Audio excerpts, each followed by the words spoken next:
Oi pessoal, tudo bem? Estão gostando da endócrino? Que especialidade fantástica que é a endocrinologia, não é? Hoje a gente vai conversar sobre semiologia endócrina, um assunto que é muito importante para você poder ir para o ambulatório com mais segurança. Você já pensou como é rica a anamnese de um paciente endocrinológico? Aquelas alterações hormonais, como elas interferem no fenótipo do paciente? Interessante, não é? Para que a gente consiga levantar hipóteses diagnósticas, alguns pontos da anamnese são extremamente relevantes e precisam ser esmiuçados. Por outro lado, identificar sinais no exame físico vai fazer toda a diferença para que a gente possa compreender o que é que o hormônio está fazendo, o que é que a alteração bioquímica está fazendo no corpo daquela pessoa. O vídeo de hoje está dividido em dois pontos. O primeiro é a anamnese endócrina. Todos aqueles aspectos que a gente conversa na identificação, na história clínica e nos antecedentes. A segunda parte é conhecer as medidas antropométricas e a palpação da tireoide.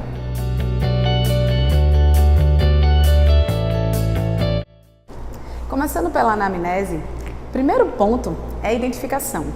Já na identificação, vários elementos vão ajudar a levantar algumas hipóteses. Por exemplo, quando a gente pergunta o nome do paciente, a pessoa vai se identificar.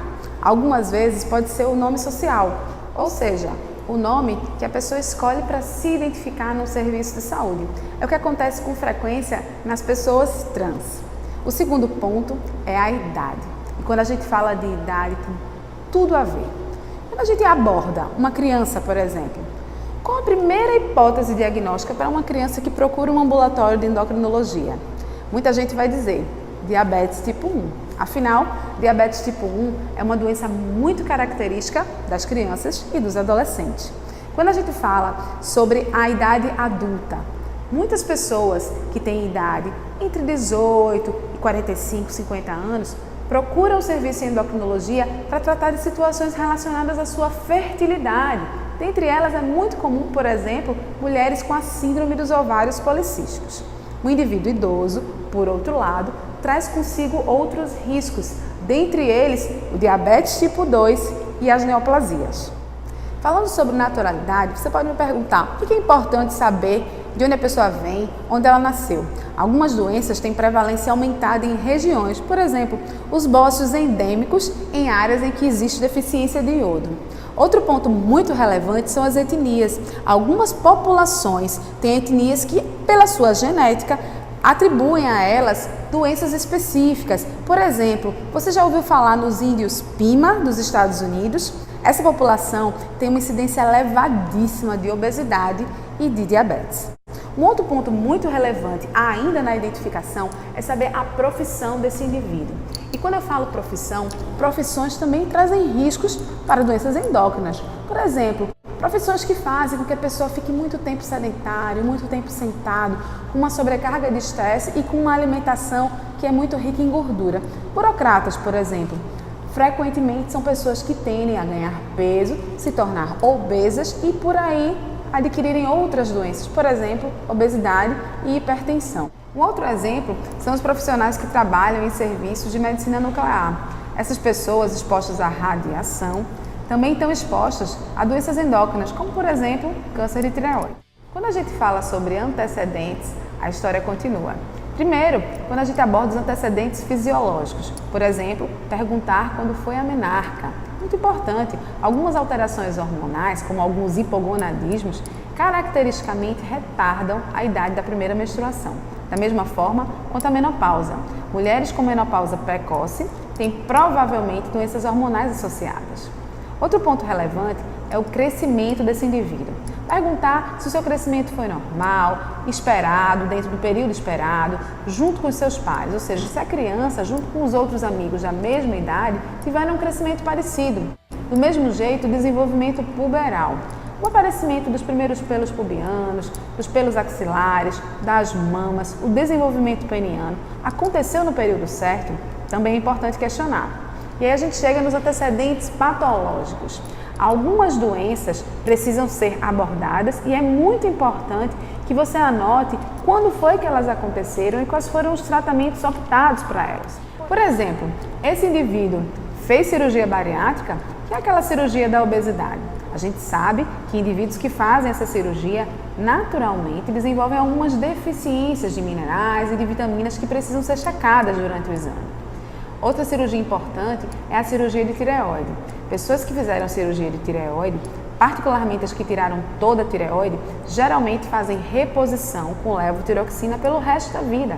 É importante lembrar que algumas pessoas que fizeram cirurgia de tireoide também têm acometimento de paratireoide e aí desenvolvem um hipoparatireoidismo secundário. Outro ponto muito relevante são as medicações. Quais são as medicações que o paciente toma? E quando ele fala de medicação, investigue intensamente se ele usa medicações orais, injetáveis ou medicações de uso tópico. Porque esses pacientes podem fazer uso dos famosos corticoides. E você sabe que o corticoide está associado ao risco de desenvolver doenças como diabetes, hipertensão e o famoso Cushing exógeno. É muito importante questionar sobre todos os comprimidos, a dose, a posologia, como é que eles são feitos, qual horário do dia que eles são tomados, porque a gente precisa tomar nota disso e entender quais as implicâncias que essas medicações têm com as queixas atuais. Eu sempre cito o exemplo de uma paciente que teve muita dificuldade de se lembrar qual o nome da medicação para a hipertensão que ela toma. E aí depois de a gente perguntar muito e ela investigar junto com a sua família, ela descobriu que o nome da medicação para a pressão que ela toma é Luan Santana. Luan Santana? Isso mesmo. A paciente se referia ao losartana. Outro ponto importante é saber sobre a paridade, sobre a fertilidade. Esse indivíduo tem filhos? Quantos filhos? Houve abortamentos? Quantos? Tudo isso sugere para a gente a possibilidade de haver alterações hormonais relacionadas à fertilidade. Por exemplo, doenças tireoidianas podem estar implicadas, doenças dos ovários policísticos também.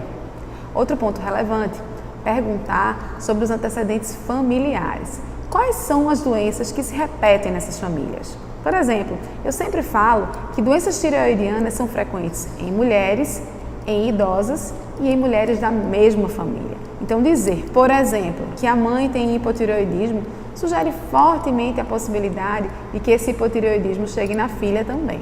A gente fecha a anamnese lembrando dos hábitos. Perguntar se o paciente ingere bebida alcoólica, se ele fuma, é muito importante. Por exemplo, a gente sabe o impacto que o cigarro tem sobre a doença coronariana, não é verdade? Por último, as condições socioeconômicas desse paciente. As condições socioeconômicas, elas se repercutem tanto para o aparecimento das doenças, quanto para o cuidado que o paciente vai ter com essas doenças. Dizer que o paciente é carente, que não tem condição socioeconômica, inclusive que ele não tem uma geladeira em casa, pode dificultar a conservação, por exemplo, da insulina desse paciente. Imagina a repercussão na vida dessa pessoa. Finalmente chegamos no exame físico. O exame físico do paciente do ambulatório de endocrinologia contempla, primeiro, a observação de sinais que são muito frequentes em doenças hormonais, depois, as medidas, que incluem o peso, a altura e as circunferências, e por último, a avaliação da tireoide. A avaliação dos sinais das doenças endócrinas é um ponto muito importante no exame físico desses pacientes. Como eu falei antes, alterações fenotípicas características são sugestivas de doenças hormonais específicas. Por exemplo, paciente que tem hipertireoidismo por doença de Graves, frequentemente tem o exoftalmo, que são aqueles olhos assustados, em que a gente percebe um aumento do volume porque eles são projetados para frente. Pacientes com doenças endócrinas também relacionadas à tireoide podem apresentar um bócio que chega a ser evidente, a gente consegue ver o bócio olhando para o paciente. Além disso, gigantismo, acromegalia são alterações hormonais relacionadas ao GH e ao IGF-1, e a gente olha isso pela estatura, logicamente. Além dos sinais, a gente parte para as medidas. Nas medidas é importante ter alguns instrumentos, por exemplo, a balança, o estadiômetro e a fita métrica. A balança vai dar para a gente a medida do peso do paciente. O estadiômetro vai avaliar a altura desse paciente. Quando a gente faz o cálculo do peso dividido pelo quadrado da altura, a gente tem o quê? O IMC. E o IMC vai dizer para a gente qual a faixa de peso que esse paciente está. se ele tem peso normal, baixo peso, sobrepeso ou obesidade, quando o IMC está acima de 30. As outras medidas que a gente usa, por exemplo, são a circunferência abdominal, que fala muito sobre risco para doença cardiovascular, a circunferência de quadril. Frequentemente usamos a medida da relação cintura-quadril como um fator a mais para levantar a possibilidade de risco cardiovascular nesses pacientes. Como novidade, temos a circunferência cervical. Alguns estudos têm mostrado o impacto do aumento da circunferência cervical, que é a circunferência do pescoço, com o risco para doenças no coração. Por último, a gente vai conversar sobre a palpação da tireoide. Na verdade, o exame físico da tireoide, que começa pela inspeção. Quando a gente olha para o paciente e vê se à distância já é possível visualizar nódulos, tumorações ou o próprio aumento do volume da tireoide. Quando a gente vai palpar, a gente tem a opção de palpar a tireoide estando de frente para o paciente ou estando atrás do paciente. A palpação de frente do paciente usa os polegares e a gente apoia o restante dos dedos no pescoço do paciente, de forma que os polegares, de forma cruzada, vão avaliar os lobos tireoidianos, estando o examinador de frente para o paciente. A palpação mais realizada, no entanto, é a palpação posterior, quando nos posicionamos atrás do paciente, repousamos as mãos no pescoço do paciente, procuramos com o dedo indicador e dedo médio, aquela cartilagem que é conhecida como pomo de Adão.